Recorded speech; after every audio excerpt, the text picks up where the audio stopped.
जो चांद आप देखना चाहते थे वो चांद चढ़ा नहीं कभी। यहाँ पंजाब असम्बली में भी आपने असम्बली डिसॉल्व करवाई। शाह कोई भी ऐसा महमूद नहीं कुरैशी साहब की तजवीज़ थी एक्चुअली, और हमने इसको फुल सपोर्ट मैंने किया था, हमारे ने भी सपोर्ट किया। हाँ, तजवीज़ तो शाह साहब की था। थी, ये ब्रेन चाइल्ड कुरैशी साहब का शाह साहब का था बिल्कुल। और बाद में आपने जो देखिए- चांद देखना था वो मोहसिन नकवी साहब की सूरत में चढ़ा। वो इतनी बड़ी पॉलिटिकल मूव थी हमारी कि उन्हें आइन तोड़ना पड़ा कि जो हम चाहते थे वो भी हमें मिल गया था। आपने कई दफ़ा कहा भी पार्टी से कि मैं सीएम मुझे बनाए, मैं कर देता हूँ। दोनों का क्लैश ऑफ इंटरेस्ट भी है।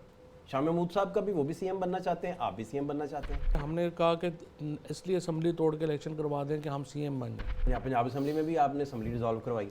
आपने सर पे खड़े होकर पैरा दे के असम्बली डिसॉल्व करवाई। हाँ बिल्कुल। और बाद में आपने जो चांद देखना था वो मोहसिन नकवी साहब की सूरत में चढ़ा। तो वो चांद तो वो ना चढ़ा, 90 दिन में इलेक्शन भी ना हुए पंजाब में।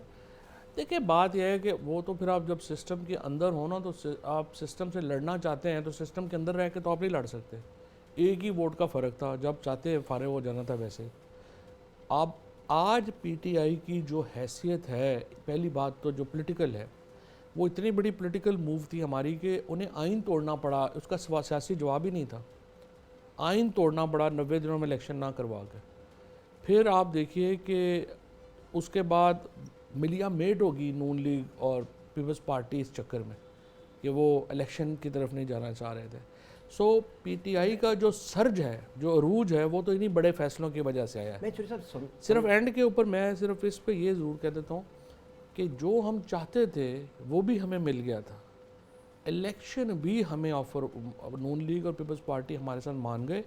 उन्होंने प्रेस कहा, टॉक आप लोग करने वाले थे। हम लोगों ने प्रेस टॉक भी कर साद दी रफीक थी, थे उस मीटिंग सब उसमें, कुछ मतलब उस कमेटी में हो गया। सिर्फ बाकी लोग शर्त थे। ये थी कि 10 दिन बाद जस्टिस बंदयाल की रिटायरमेंट के 10 दिनों बाद आप इलेक्शन करवा लें।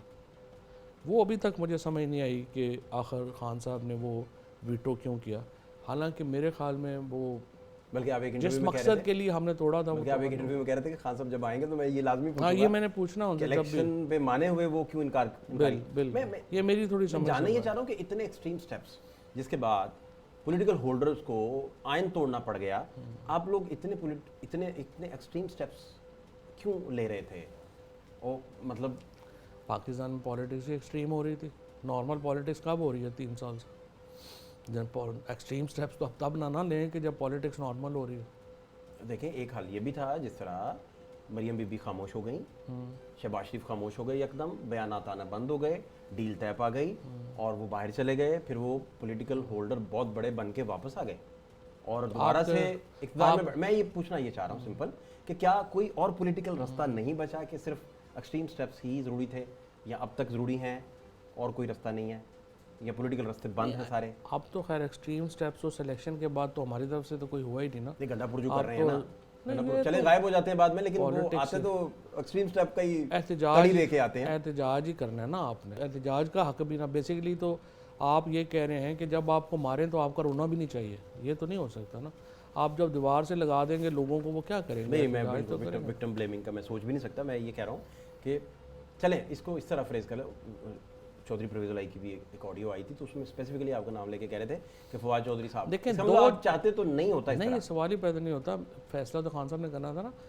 और शीरों का रोल था बड़ा। नहीं, बिल्कुल हमारा तो रोल था कि हमने कहा ज़रूर तोड़ दें। आप में से शाह कोई भी ऐसा महमूद नहीं कुरैशी साहब की तजवीज़ थी एक्चुअली, और हमने इसको फुल सपोर्ट मैंने किया था, हमारे ने भी सपोर्ट किया। हाँ, तजवीज़ तो शाह साहब की थी, ये ब्रेन चाइल्ड कुरैशी साहब का था। शाह साहब का था बिल्कुल। उसके लेकिन बाद जनरल बाजवा भी चाहते थे असेंबली टूटे। हमसे तो कोई बात नहीं हुई। नहीं, लेकिन आपको पता तो होगा ना कि उन दिनों वो नहीं, क्या, हमें कोई बात नहीं की, कोई डिस्कशन नहीं। कोई डिस्कशन नहीं। उस वक्त हमारे राब्ते ही ख़त्म हो गए थे जब ये असम पंजाब असम्बली का और इनका। आपका अपना जाती रास्ता भी टूट वो गया। फिर खान साहब ने कह दिया कि कोई रब्ता ना करे, तो फिर हम रब्ता हमने ख़त्म कर दिया। वो गलती थी हमारी, डेफिनेटली रब्ते रहने चाहिए थे, क्योंकि वो फिर सिर्फ हमारे मुखालिफ जो थे उनके रब्ते रह गए। शाह महमूद कुरैशी तो मतलब और तरह की ज़रा पॉलिटिशियन है, बड़ा नपातुला नहीं, रहते लेकिन हैं। आप देखें ना, जिन दो जो आप में और शाह महमूद कुरैशी साहब ने बड़ी सिमिलरिटी है। आप भी दरमियान की बात करते हैं, शाह महमूद भी दरमियान की बात करते हैं, एक्सट्रीम जाने से रोकते हैं, थोड़ा वापस लेके आते हैं गहरे पानियों में जाने से। लेकिन शाह महमूद कह रहे हैं कि असेंबली तोड़ दें, हाँ, उस वक्त और आप सारे खड़े हो गए साथ। हम खड़े हो गए साथ। उसकी वजह ये थी कि एक वोट का फ़र्क था, एक वोट का फ़र्क किसी वक्त भी ख़त्म हो जाना था, और हमने यहाँ पे अपोजिशन में भी चला जाना था, और हमने जो पॉलिटिकल बेनिफिट फ्रॉम दिस लेना था वो भी नहीं होना था।